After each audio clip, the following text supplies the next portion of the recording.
Using video tools and tracking health information, misinformation. You know, one thing, the internet could be a good thing and a bad thing. So we're going to actually spend some time discussing what we can learn properly, what we don't know as well as we'd like to. Um, I never thought of I would ever use the internet in my lifetime, and I'm so grateful that it's here. And I also thank all these young McMaster and now University of BC uh, colleagues. And Sonia was here in our clinic for a number of years. She's now in medical school, and she's come back to give us some words of wisdom. So first of all, congratulations on your journey, and well deserved. And thank you for coming out tonight. What are you going to tell us? Perfect. Thanks so much, Dr. Curnew. Yeah, my name is Sonia, as Dr. Curnew mentioned. I'm a volunteer at the clinic, and over the past few years, my team and I have kind of been really focusing in on how everyone here can use technology to improve their health. So, like Dr. Curnew said, we have a lot in store for you tonight in terms of using video tools and tackling misinformation. So we'll just get started. So tonight we're going to start off with talking a little bit about YouTube. We're just going to give a quick refresher on sort of how our videos work, how you can tune into our workshops and webinars that happen weekly. Then we'll move over to Zoom, do a bit of a refresher on that, since we know since the pandemic started, Zoom has been this big online platform that everyone has used. So we're going to kind of refresh everything on that.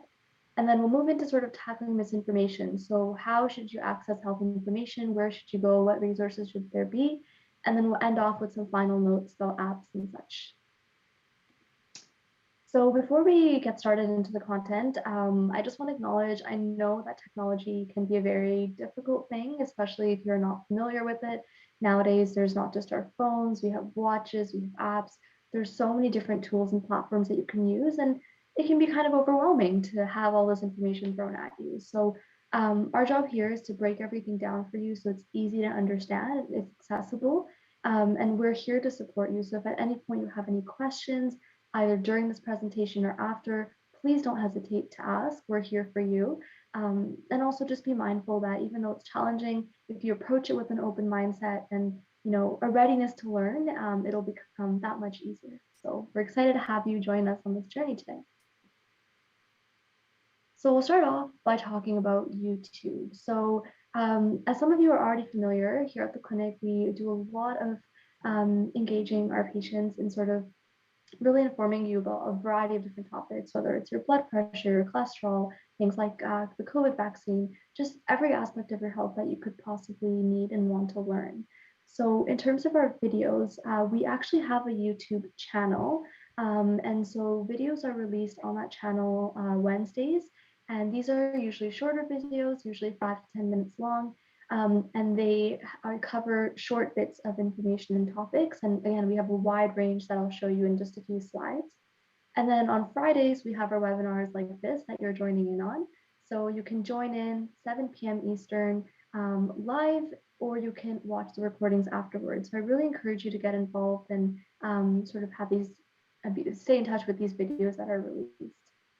It's kind of interesting. Everybody says for us to be shorter, and I think short is good, but we learn by discussions and by figuring things out. These complex, these topics are not so simple. So we may have a 5-minute video, but most of them are longer than that. And so we're trying to get shorter, but we also want to give you time to explore. And what I encourage everybody is 15 minutes every day before you go to bed is take a look at some of the videos. You don't have to do them all at the same time, and pick some topics and go through them.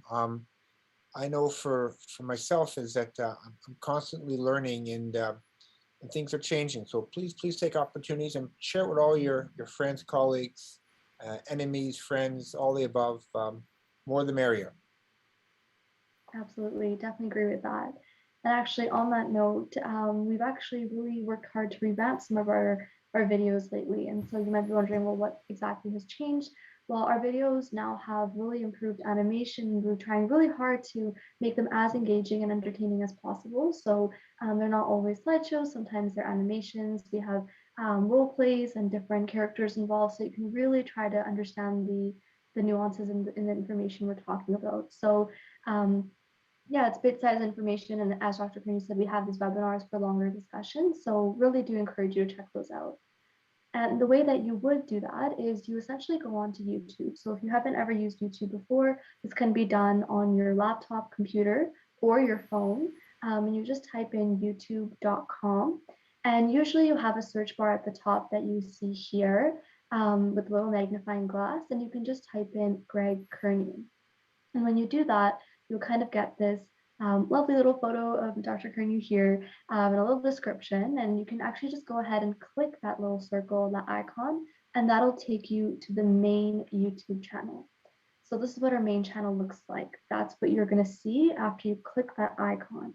So you can see we've got 618 subscribers. That means we're continuously following our videos. And we have a few tabs at the top here. So YouTube will show you a home page, a videos page, a playlist page, and different channels and such. So from these tabs, if you click the videos button, you will be able to see all our videos that we have posted ever. And these are usually in chronological order, and they start from the most recent all the way to the least recent. So you can see 6 days ago, we had our webinar, which was last Friday on atrial fibrillation, which is shown right there. And essentially to watch these videos, you would just click on them and it'll take you to the video page and you can go ahead and watch them that way. So it's really nice because we've got these covers that describe the topic, we've got descriptions, and we even have timestamps that let you sort of even focus in on very specific parts of the videos if you would like. Now we have a ton of videos. So another way we've organized it is actually with playlists. So if you click the playlist tab at the top, you'll see that we have categorized them into specific topics. So Medication Club, which recently talked about sort of drug costs and how you can manage those. Exercise Club, which have done a great job in sort of showing different exercises at home and such. We have congestive heart failure, we've got technology. So if we really want to hone into one specific topic, you can click a playlist and that playlist will show you a series of videos all relevant to that. Now, I did want to highlight some really specific searches or topics that are really popular with patients and that I think are really important for everyone to know as well. So the first one being cholesterol.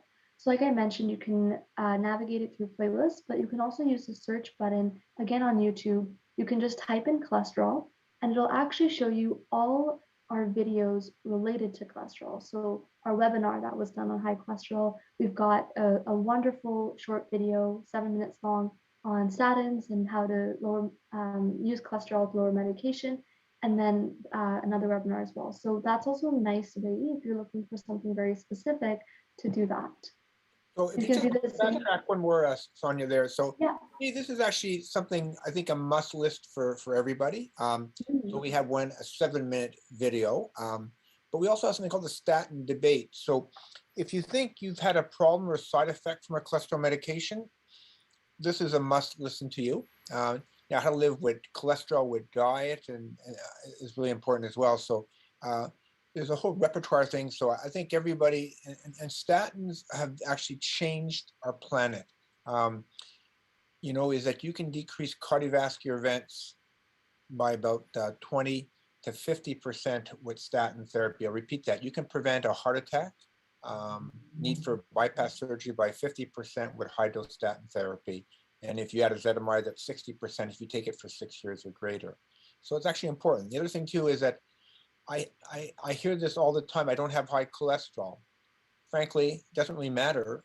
Average cholesterol leads to heart attacks and strokes in about 80 to 90% of most Canadians over a lifetime. So you want yours well below normal. So just check that out at some point in time. Thanks so much. Yeah, absolutely. That's a great add-on. I definitely agree. And actually, we have specific videos as well for hypertension. So things about blood pressure, you can see here different options. So again, Dr. Curnew mentioned that other video being a must watch. I also think this one is a must watch. It really talks about what hypertension is, understanding high blood pressure. And it's a great animation. It's 3 minutes, so you can watch it right before bed, like Dr. Curnew mentioned, if you want, or when you're walking or whatever. So I really recommend this one as well. And just a comment to go back again is that Yeah. so one of the musts for everybody is everybody deserves their own blood pressure machine. Mhm. The average blood pressure that unfortunately leads to bad things. It's a blood pressure over a lifetime. So if you don't get a blood pressure machine yet, you should think about that. It's a wonderful investment in your health. And we know for every 10 millimeters reduction of blood pressure, you decrease the chance of a heart attack by 20%. You decrease the chance of congestive heart failure by 30%. So, and mortality as well. So, this business about my blood pressure is always good. Well, most Canadians develop hypertension at some point in time. So, check these out as well. Absolutely. And if you have any questions on sort of where to get the blood pressure machine or how to use it, we do cover those in these videos, or you can always reach out to us and we can help out with that too. And then we also have diabetes. So again, talking about we've this one at the bottom here talks about sweeteners, diabetes management. Again, short video but sweet. And then we also have our longer webinars there as well. And then I also wanted to highlight a couple other videos we had released recently. So we have a 5-minute guided meditation. And it's just a way for you to kind of, if you have 5 minutes in the day, you can really practice mindfulness this way. And it's really great for you to relax your body and really connect with it. And it's shown to drastically reduce stress. So if you are interested in that, you can check that out. We have, again, a generic one about how to improve heart health, sorry, and that's more about promoting long-term health and then talking about exercise, smoking, and alcohol as well. So lots to choose from, but I do encourage you to go and check out whatever is most interesting to you or most relevant to you as well. So that is sort of the YouTube portion. Now, we also use Zoom, and I wanted to kind of do a refresher on Zoom so that you can join our webinars live if you wanted through our Zoom links.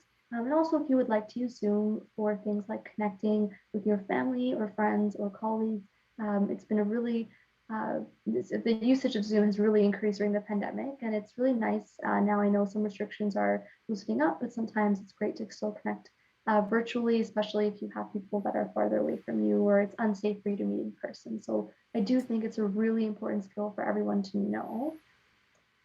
And so for those of you who aren't familiar, Zoom is essentially an online video platform. So we're all on it right now, but if you're joining us from YouTube, essentially on Zoom, you are able to see other people and have a conversation with them, a two-way conversation with them. And you're also able to do a number of other things like share your screen, which I'm doing now. You're able to chat on Zoom as well, and you're able to join in bigger events and have many, many people on the same call. So the way that you use Zoom is if you're wanting to join a meeting, you would essentially go on to this link here. So you would go on to Zoom, you can Google it or you can type in this link. And this is what the interface will look like. So there's a lot of different buttons here, but this is a homepage of Zoom. You'll see in the top right-hand corner, you've got a couple of options. So one of them is to join a meeting. And this is an option you're going to want to hit if someone else is hosting a meeting and you would like to enter it in and join. So once you hit join a meeting, it'll take you to this page here. It'll ask you for the meeting ID or the personal link. Now, you might be wondering what this meeting ID is. Essentially, when you get invited to a Zoom call, you will be able to sort of get the direct link or an ID to your meeting and a password. So this is a sample that I made. So you can see here, if I was inviting somebody, there's a direct link under the words join Zoom meeting and then the ID and password. So you can either click the link directly, which will reroute you to Zoom, or you can take note of this meeting ID and enter it into this interface here where it says join meeting. So you would enter that in and click join. And if it asks for your password, you also should be given that within your invitation. So just to recap, we've hit join meeting, we've entered our ID or clicked directly in the link, and you'll see this page over here, which usually is how the Zoom will launch. So you'll see it'll ask you, do you want to open this application? And you can just go ahead and click open Zoom. So once you do that, you are essentially in the meeting, but you are not connected to the other members in the meeting just yet. So you're in the meeting, but we need to connect your audio. So your audio is the way that people are going to be able to hear you and you're going to be able to hear them. So the way to do this, if you're joining on a computer, is to click join with computer audio. And that'll essentially use your computer speaker to let others hear you. And then other people's voices will be projected out of your speakers. You can also do this with headphones if you would like, or you can do it out loud. So once you click join with computer audio, this is kind of what you see. This is of course a sample and there's lots of different features. So I'll just break it down one by one. So on the very left hand corner is I think one of the most important buttons, which is the mute and unmute button. So you can choose to turn off your microphone or on your microphone. It's usually recommended for people to turn it off when others are speaking and then turn it on when you would like to sort of contribute. And the way to do that right now, you'll see is that the microphone is unmuted.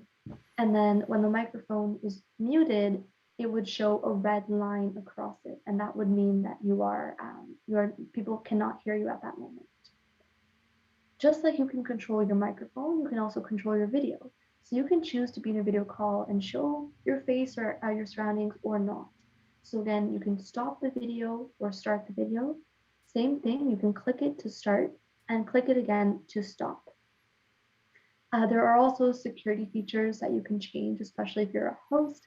And there's a participants list as well, which you'll see again, sort of, we're going towards the middle now of this bottom panel. In the participants list, once you click on it, you can actually see everybody else who's in the call and their names and any other information about them. We also have a chat function. So this is really useful if, let's say, you are muted, but you have a question and you can just pop it in the chat. Once you click this chat button, it'll open up a side window and you can ask your questions there. There's a share screen button, which is what I'm doing right now, and it'll let you sort of share all of what your screen is showing. So let's say you're on Google or you want to share a video, if you click share screen, everybody else will be able to see your computer screen at that moment. There's also a lot of other options like recording the meeting. You can have closed captioning on your meetings now too, which is a really great update by Zoom if you need that accessibility feature if others in the call do. And then finally, bottom right, we have an option to end meeting as well. So again, when we join, if anyone is joining our webinars through Zoom, you can kind of use these reminders, and these icons are also helpful to sort of see and keep in mind. So again, mic off, you'll see the red button, the line across. Video, you can start it on. We'd love to see your faces. And then chat, if you are able to sort of, if you have any questions or concerns, you can pop it in as well.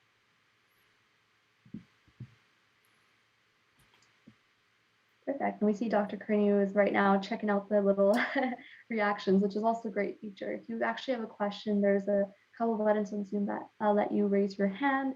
There's a thumbs up emoji and the celebration emoji. So you can see Dr. Curnew doing that right now. So it's really lots of different features. And it's very fun to play with as well. So you can have some fun with that. All right. And so if you're wondering how to log on to Zoom for our webinars, essentially we send out newsletters every week, sort of highlighting the videos and webinars that we are releasing. So this is one example from last week. We talked about atrial fibrillation on Zoom. So within our newsletters, you'll see a little image that shows sort of what the topic is, a description at the bottom, which lets you see what exactly we're talking about, and then you see these options to join our live stream. So again, you can join us on Zoom. We've provided that meeting ID I talked about, or you can click that link directly and it'll take you to the Zoom itself, or you can join on YouTube, which again is a live stream. So you can actually talk back or show your video, but you are able to sort of have a one-way view of what we're presenting. There's also an option to join by call. So let's say you don't have access to your computer or you're out, but you still want to tune in. You can actually join in by calling this toll-free number and access code, and you'll still be able to be in our meeting and be able to hear us. So it's really, really accessible in that way, especially if you don't have internet as well. So that's really, really key. So I just put my hand for a question there. So Sonia, are our links, do they change every week, or is it the same link every week? So I believe it is the same link every week. So you can actually even bookmark that link if you wanted to, and kind of log in onto the same link. So yes. So what you can do is just say that every week, every Friday at 7 o'clock. Is that right, Stuart? Perfect. So, one time we were using WebEx, and so we're changing, we're learning different things. So it ceased to amaze me. Kind of funny story is every week I ask Stuart to send the link. It's been the same link forever, and I keep asking to send them. You see, so I'm learning all the time. I'll try to remember that for next time, but that's okay. It's we're allowed to keep learning. Keep learning, everybody. Yeah, perfect. All right, and with that, I'll pass it on to Stuart to talk about tackling misinformation. Hi, everyone. Thank you, Sanya, so much for the introduction. So again, I'm going to be talking about tackling misinformation. So over the last year, especially with COVID-19, the term misinformation has really become part of our vocabulary. Now, misinformation, contrary to common belief, is everywhere. And this phenomenon has become a lot more common now with the creation of things like social media, which allows for the fast spread of information without the enforcement of a lot of fact checking. So that really leaves it up to you to be able to decipher really what is fact and what is fiction. And so today we want to just have a nice open discussion, and you're welcome to chime in as well, just talking about how to identify misinformation so that you can make informed decisions in the context of your health. So the first thing I want everyone to think about is, where do you get your health information from? The term misinformation is described as the deliberate spread of inaccurate information. And examples of misinformation are rumors, for example, about political leaders, incorrect scientific findings, and propaganda. Now, with things like social media, YouTube, Facebook, and Twitter, they're wonderful in the sense that it's an open platform where everyone can openly discuss and have conversations, but at the same time, there's a lot less enforcement about what is real and what is fiction. And so it's going to be kind of difficult sometimes to identify really who's telling you something that's beneficial for your health and maybe who's telling you something that could actually be detrimental to your health. So the thing about social media as well is, because these things are always going to exist and they're here to stay for many, many years to come, we can't fully expect to stop the spread of misinformation. So it's important to know where it is and be able to identify it or spot it. So while this may seem straightforward, admittedly, it sometimes can be challenging to do so, and that's what we're talking about this today. So the first question to ask yourself is, well, where am I getting my information from? And the second question we want to ask you is, how do you know if your source is trustworthy? There are many different types of misinformation. With social media, content is shared by people who are your friends or that you follow on social media. There's also Google. Oftentimes we feel like with access to the internet, the wonderful thing is that all this information is within our grasp and it's a simple Google search away. But it's also important to recognize that oftentimes the first hit or the first result doesn't mean it's a reliable result. There's also things like confirmation bias, where you find something online which proves what you want to see, and you don't look for anything else to disprove it because you found what you were looking for. So really, where do you get your findings and how do you know it's trustworthy? That's what we're going to be talking about today. Next slide, please. So this is an interesting statistic from Stats Canada, and it says right here that during the first few months of this health crisis, the COVID-19 pandemic, 96% of Canadians, that's almost everyone, who used the internet to find information saw COVID-19 information that was suspected to be misleading, false, or inaccurate. And at some point, every Canadian, myself included, would have fallen victim to fake news or misinformation at some point in their lifetime. There was also a recent CBC poll which said that 90% of people had admitted that they had fallen victim to misinformation in the past. Next slide, please. So these are really startling numbers. So we need to ask ourselves, who wrote the information?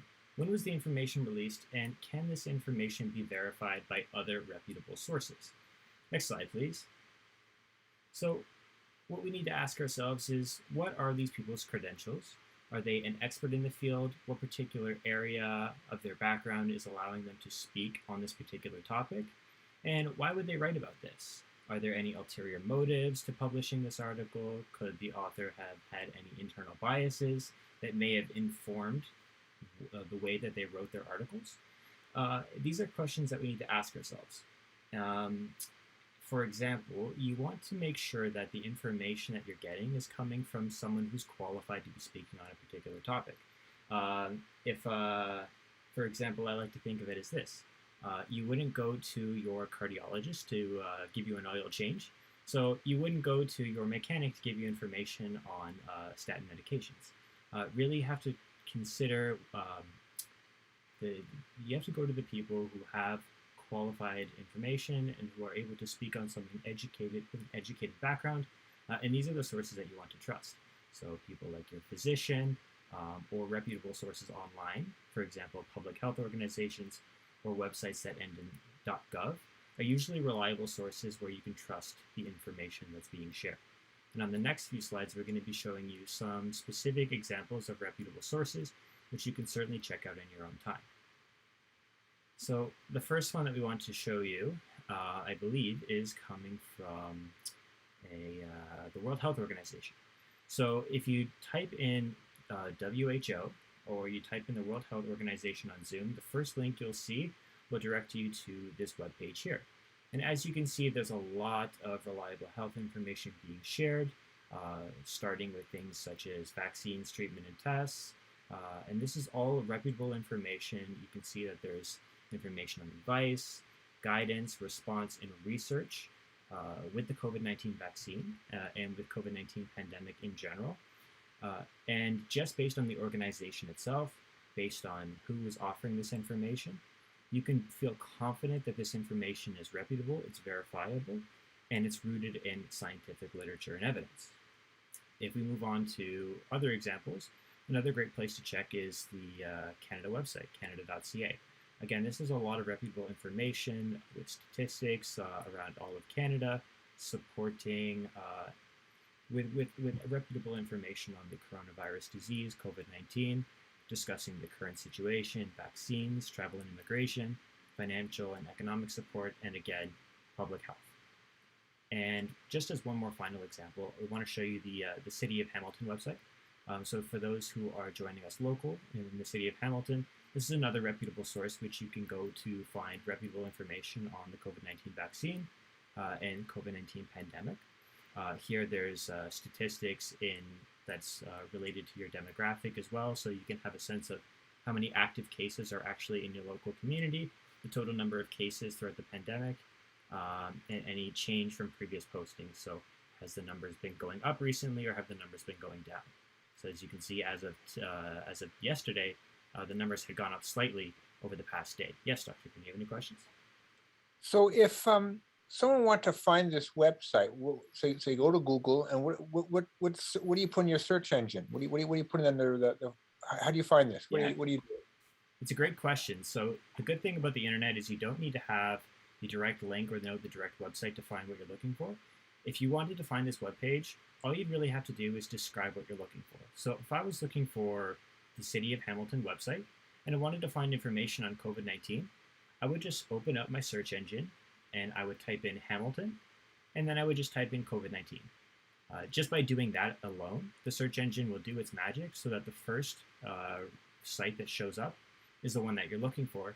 And again, just being conscientious of sometimes, they'll show multiple sites. So you just got to be wary of which ones you're clicking, which ones are reputable.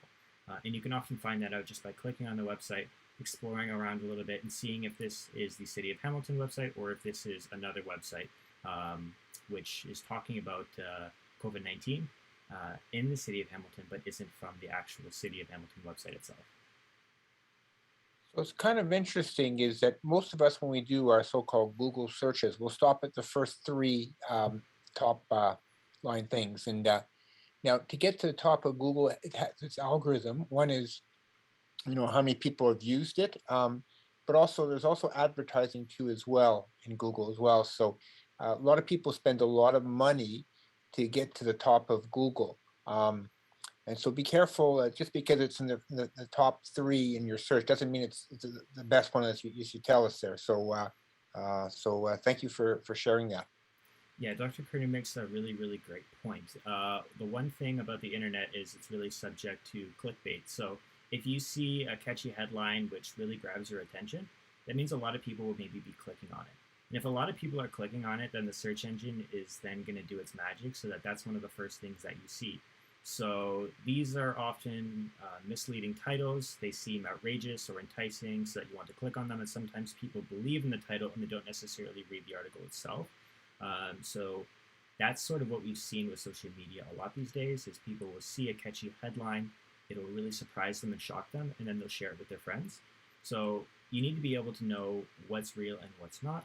And it starts by being able to break down those articles, reading them thoroughly, and getting a sense of whether this is information that's rooted in science and research or whether it's maybe one person's opinion.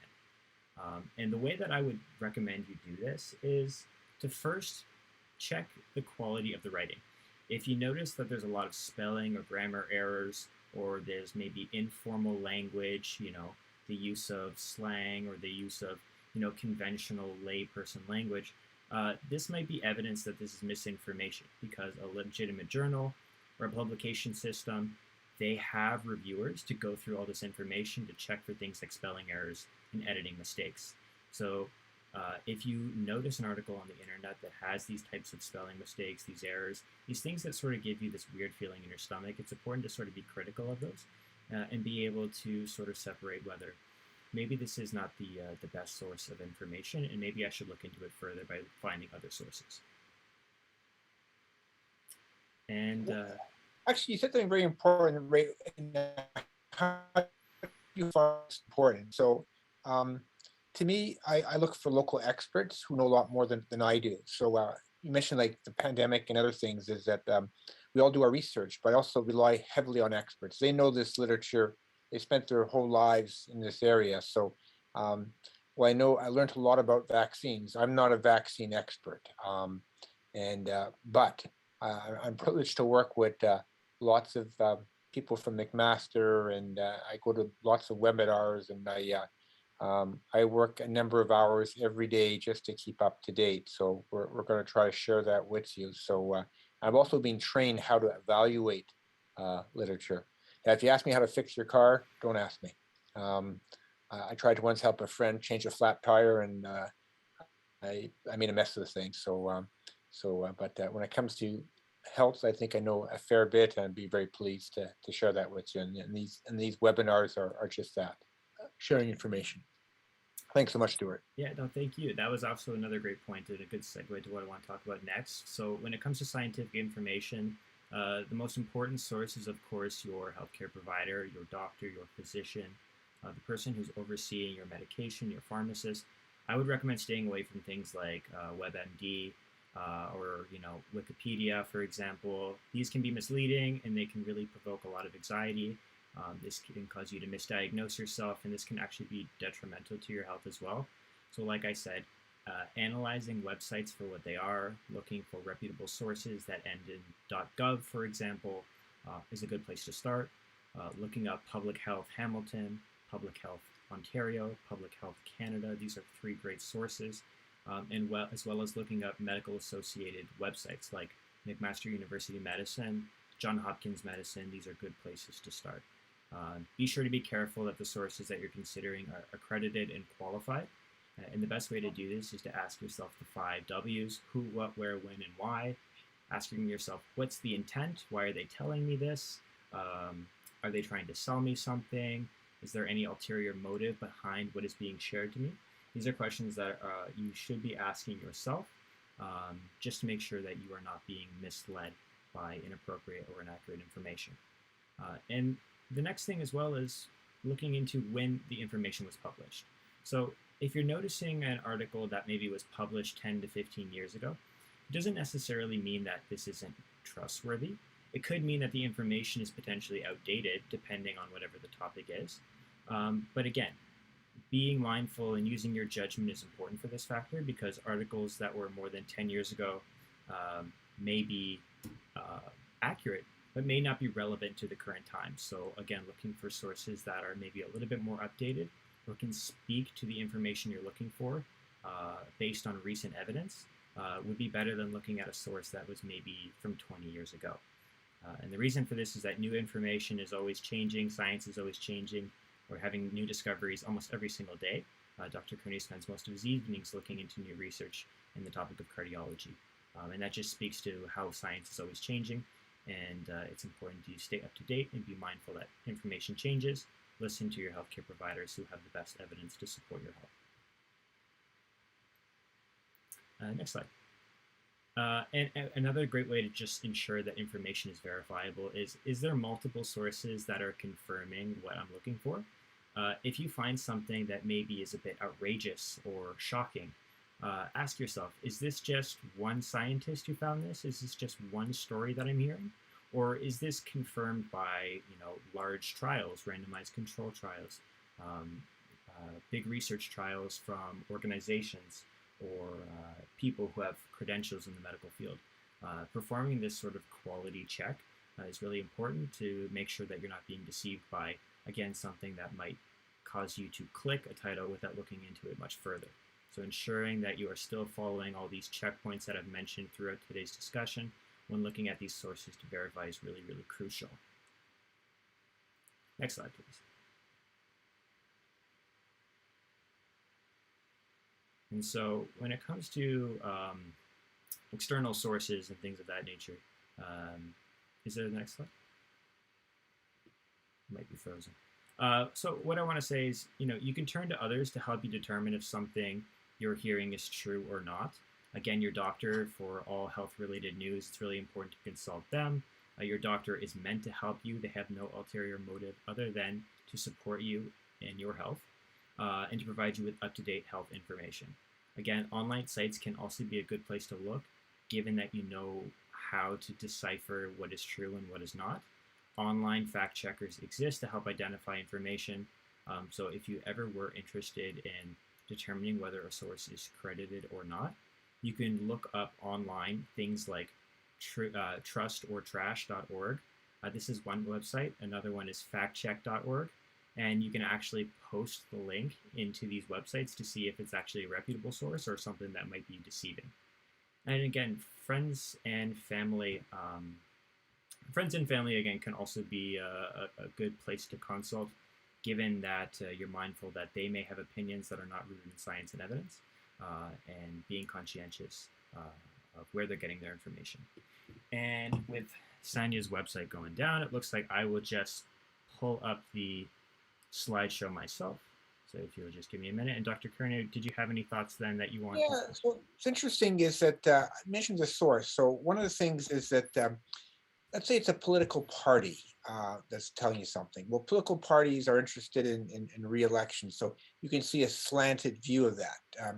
If someone wants to sell you something at the end, like please buy this vitamin, please buy this cocktail, please buy this truck, I think we recognize advertising, but a lot of the stuff that we see really aren't. It's not as obvious. They present things in such a scientific way, but they're ads, and so be careful about that. But I think to me is that if, at the end of the day, if someone wants to sell you something, you know their motive. If someone wants your vote, they have a motive. So you see those biases. So and yes, one of the things is we tend to look at things that we think our opinion.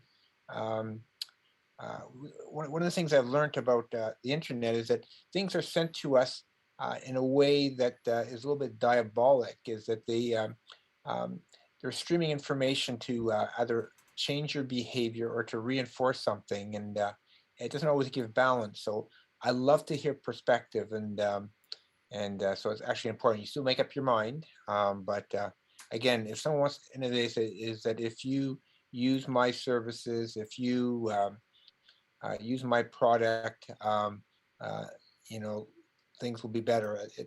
There's a tremendous bias to that, and so science is science. Science goes at a certain pace. If it's done properly, it doesn't lie.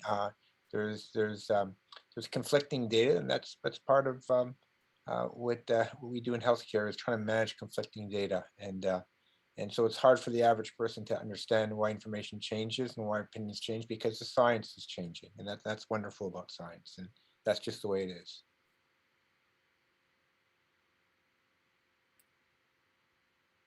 And great. And so with that, just putting it all together, just to wrap up all the things that we discussed today, some of the key takeaways from today's discussion are to consider the source. Read beyond just the headlines. Check the author and see their credentials. Are they doctors? Are they pharmacists? Are they people who are qualified to be able to talk about your health? Are there additional sources on the internet which are supporting exactly what I'm reading, or is this the only article I can find? Check the date. Is this a new article, or is this something that maybe is a little bit outdated? Is this a joke? Is it satire? Is it maybe meant to get a rise out of people, but maybe isn't actually meant to inform your health? Again, check the bias. Is this written from one view only, or is it looking from a certain health issue from multiple perspectives? And again, ask your doctor, ask your healthcare provider, and also ask a librarian if you ever want to learn a little bit more about how to identify valid information from invalid information using the internet. With that, I'll pass it back to Sanya. Perfect. Thanks, Stuart, for that. All right, so we're just gonna end off now with some final notes about some apps and some last tips that you can use along with tackling misinformation and the video tools that we talked about. So one thing we did want to share with you is this new app called Fit Track Data app. So I'm just going to play a quick video that explains what it is, and then we'll get more into it.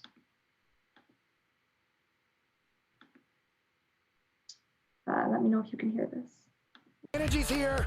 I need you to be ready. Okay. We're going to be working together. Let's get started.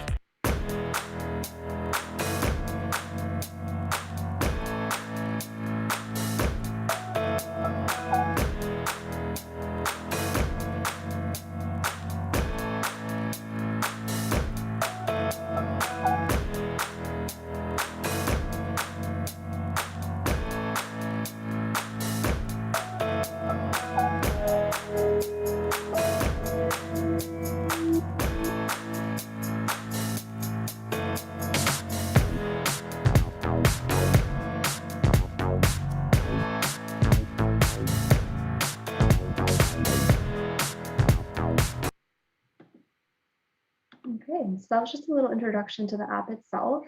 So you saw a little bit of what it looks like.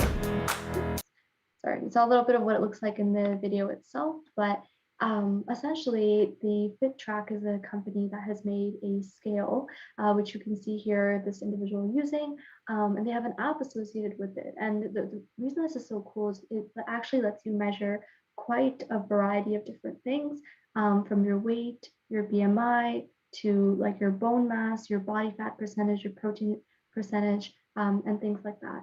And so one of the key things about apps and watches and all these devices these days is they are able to give you so much information about your health.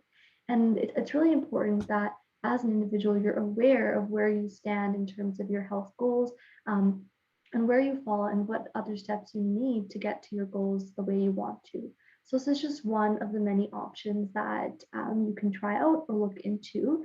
The scale itself has a cost associated with it, but essentially the way it works is you can step on the scale as you saw in the video, and the app will be in your phone.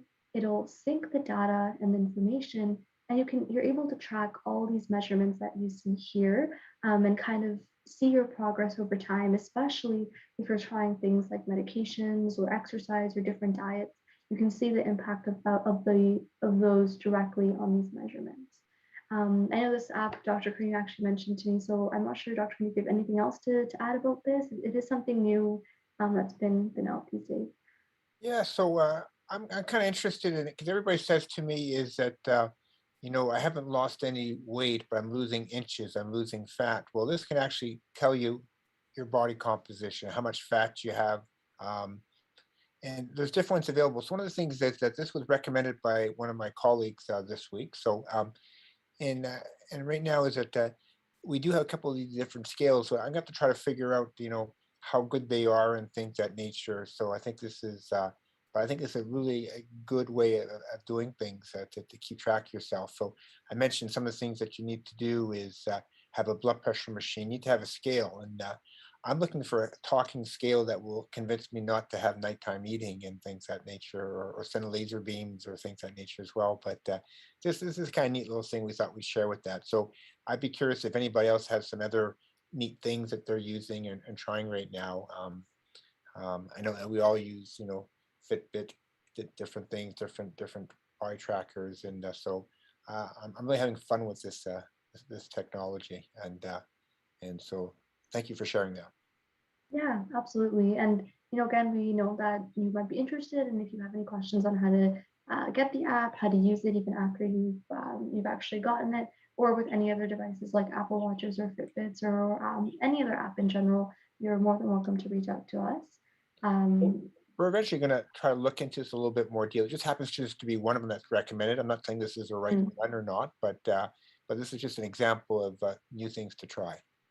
Absolutely, for sure. And we're all learning together, so that's wonderful. And I also wanted to emphasize on that note, as we're ending off here, that we, as a tech team at the clinic, have created a lot of different videos on a variety of different topics. So it's hard to cover everything in the webinars, but we have great videos on how to use social media, so things like Twitter and Facebook, and how to access your lab results through Life Labs as well as Dynacare, and a ton more on Zoom, WebEx, Skype, FaceTime, how to download apps, and on specific apps themselves. So again, going back to what we talked about earlier about YouTube, I really encourage you to go on and check these out, especially in today's time and age. It's great to be familiar with these tools and also use some of the tips we taught you today on sort of tackling misinformation, especially when you're navigating these platforms. So we'd love to hear your feedback, and we'd love for you to stay engaged that way. Before we end off, we also wanted to touch on sort of Ocean in terms of the forms and the questionnaires. So Ocean is something that, when I started practice, it was all pen and paper. Then it was dictation, uh, paper charts, and then electronic medical records. Ocean is a platform that we're just going to start with, and we're going to actually, if we have your email address, we can actually email you a form, a questionnaire, so you can actually prepare for your visit, remind you of your appointments. So this is actually kind of a more of an interactive tool. And so you're going to get a notification of us the next little while about our clinic policies, our cancellation policies, about all the different things we have, our different clubs. But more importantly, we're going to send you a questionnaire. So this is a general questionnaire for cardiology, for instance. We have some symptoms. We have one for follow-up. We're going to make all our clubs for our weight loss crew. Do you want to lose 30 pounds? Sign up for this program here. Are you having any issues? So this is going to be something brand new to ourselves. Like anything, it's going to always be a lot of work, but I think you'll find great value in this. Stuart, you're at the we had a meeting last night, and do you have any comments that you want to make about this new technology we're going to be using?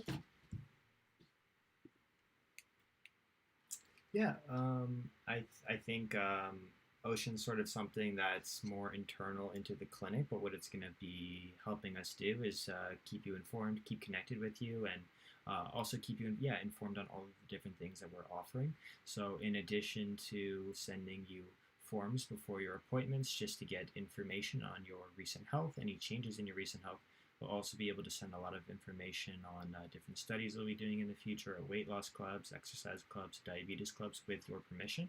And so if you are interested in joining any of these in the future, you'll be hearing a lot more about it just through your emails, which we'll be sending at some point in the near future.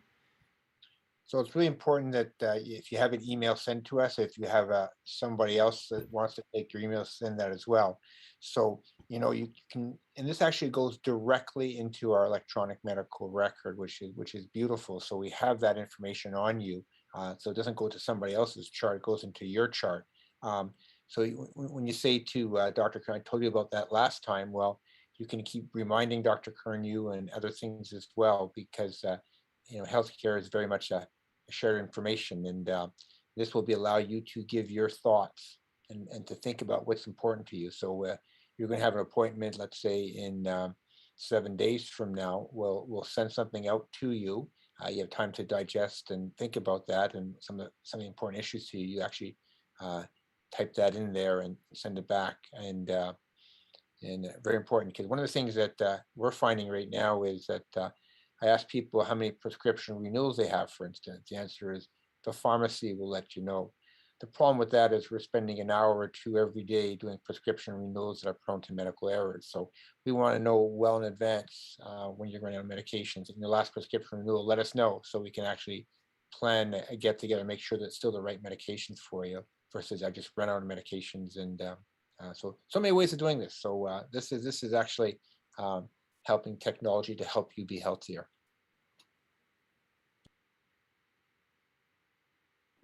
Absolutely. Thank you for that. All right. And speaking of, getting some technology help, we've also actually set up a Google form for everyone here to sort of, if you ever have any questions or concerns in terms of navigating anything online, whether it's your lab results, online tools, apps, anything we've talked about, or really anything else that we haven't even, you're welcome to fill out this Google form. We'll be linking the form in the YouTube description and sending it out in our next newsletter as well. And you're able to kind of indicate what your issue is.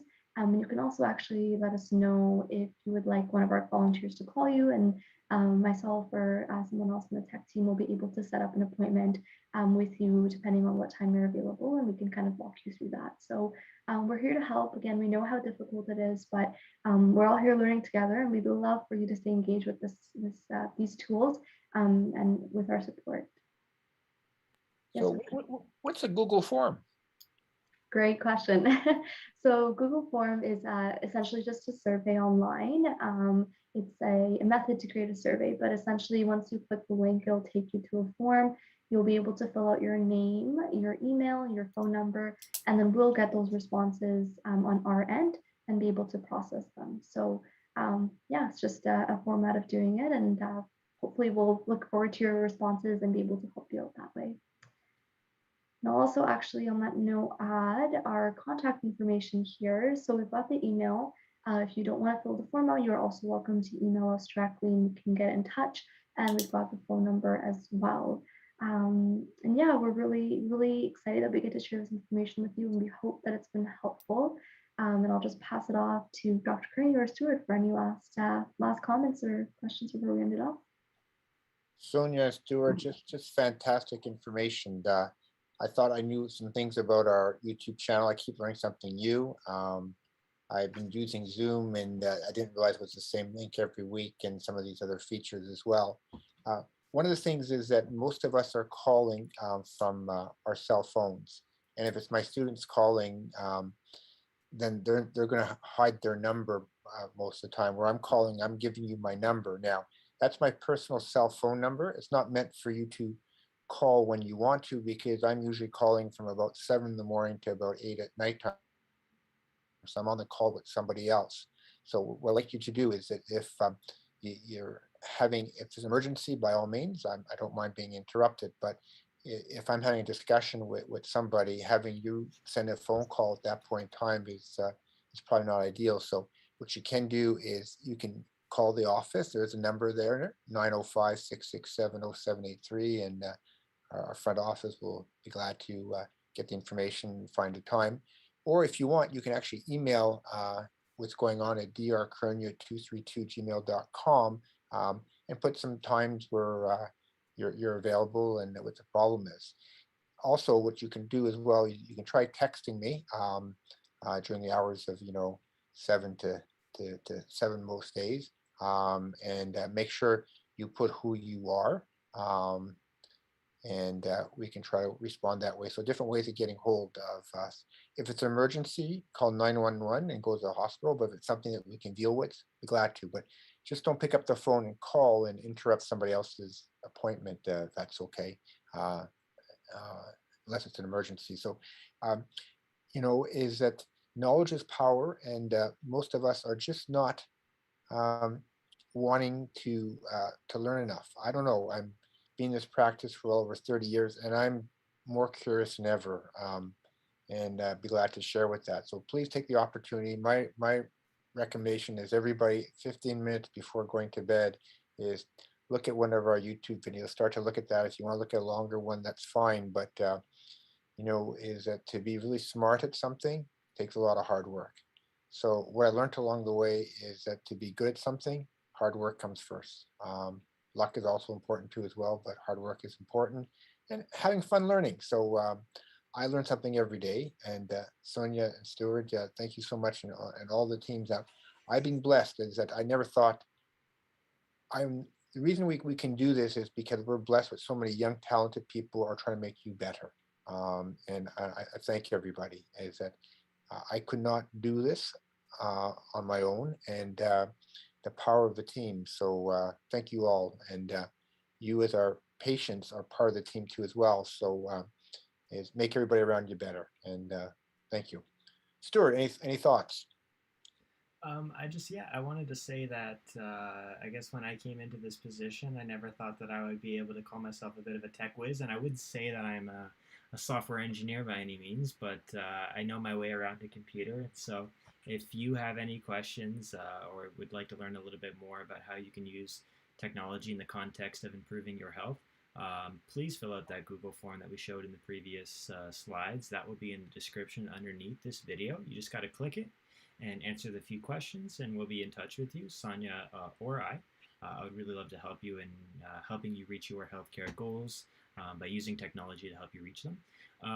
And I just wanted to say the last thing is no matter what age and stage you are, you're never too old to learn. And oftentimes, I guess when we get older, we think that technology is for young people like myself, but I'm really eager to share all the wonderful benefits of technology and how you can use it to lead healthier lives. And I'd really just love to be able to work with one-on-one with anyone who's interested. So if you are interested, please fill out the Google form, and we'll get started on working together as a team. Now I noticed that we have a few people on our call here. There's Heather from overseas. We have Sudden, and we have Brenda, and a few other people. Any comments from anybody, or questions or comments from anybody out there? Yeah, Heather, And go ahead. hi, Heather. Hi, guys. I'm so sorry. I didn't realize that my hand was raised this whole time. So Heather, you're in what country are you in right now? I am in England at the moment. And that's the beauty of the internet. You can be different parts of the world, and so Heather's been part of our clinic intermittently. Now she's studying medicine out in England there. Do you have any comments at all? I think that was a really important and pertinent webinar tonight, considering how much information there is out there, specifically concerning the vaccine. Just everything in general. So is that I learned from multiple sources, and one of my greatest sources is I listen to webinars from experts, and what they can say in 1 hour would take me a lifetime to try to get there. The problem is I'll forget most of that information. That's why having it recorded and going back to it is important. You remember 10 to 15% what I will say in a doctor's visit in a month from now. So it's important that you make notes, you learn, and do things as well. Is there any questions out there on YouTube at all, Stuart, or any comments from anybody still on the chat? No, not at the moment. We'll be on live for a few more minutes, so everyone's encouraged to ask any questions, and we'll be happy to address them. But at the moment, there aren't any questions. Great. The only stupid question is the one that you don't ask. So I learn all the time. And I think I want to just thank everybody. Wonderful webinar. I'm going to go click some more buttons. And thank you, everybody. And keep your heart healthy and keep going. I guess we'll say goodnight to everybody. Okay. Good night, everyone. See you Good night, next week. everybody. Take care.